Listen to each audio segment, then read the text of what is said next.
మనం ఇతరులకు చేసే కీడు తిరిగొచ్చి మనల్ని దెబ్బతీస్తుందని, అదే మనం చేసే మంచి మనకు తెలియకుండానే కొండంత అండగా నిలుస్తుందని మీకు తెలుసా?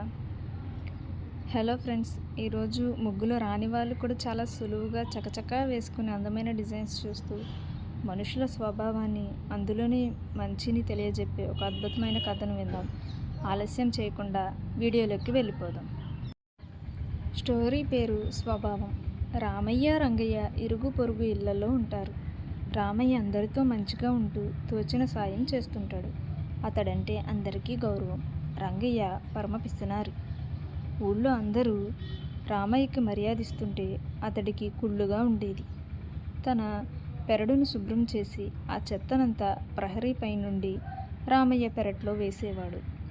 ఓసారి అలా చెత్త వేయడం చూసిన రామయ్య, నీ ఇంటి చెత్తను నా ఇంట్లో పడేయడం బాలేదు అని అడిగితే, మీ ఇంట్లో చెత్త వేయాల్సిన అవసరం నాకేంటి అని దబాయించాడు.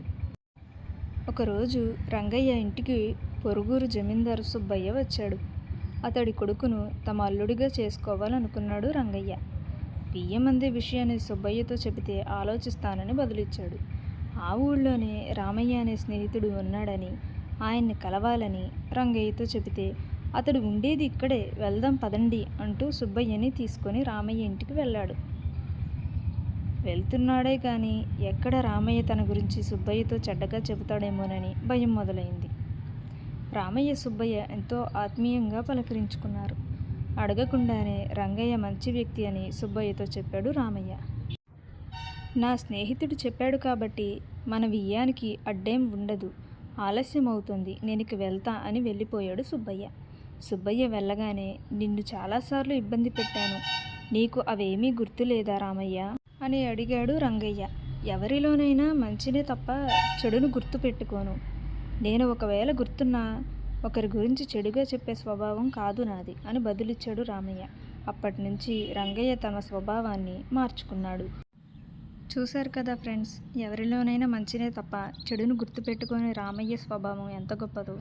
అందుకే మన స్వభావం కూడా ఇతరులకు మేలు చేసేలా ఉండాలి కానీ కీడు చేసేలా కాదు. మరి ఈరోజు చూపించిన ఈజీ ముగ్గుల డిజైన్స్ అలాగే ఈ చక్కని కథ మీకు నచ్చాయా? నచ్చితే తప్పకుండా వీడియోని లైక్ చేసి మీ ఫ్రెండ్స్కి షేర్ చేయండి. ఇలాంటి మరిన్ని సింపుల్ ముగ్గులు, మంచి నీతి కథల కోసం మన ఛానల్ని ఇప్పుడే సబ్స్క్రైబ్ చేసుకోండి. అలాగే ఇంకా మీకు ఏ రకమైన ముగ్గులైనా కావాలనుకుంటే తప్పకుండా కింద కామెంట్ చేయండి. Thanks for watching.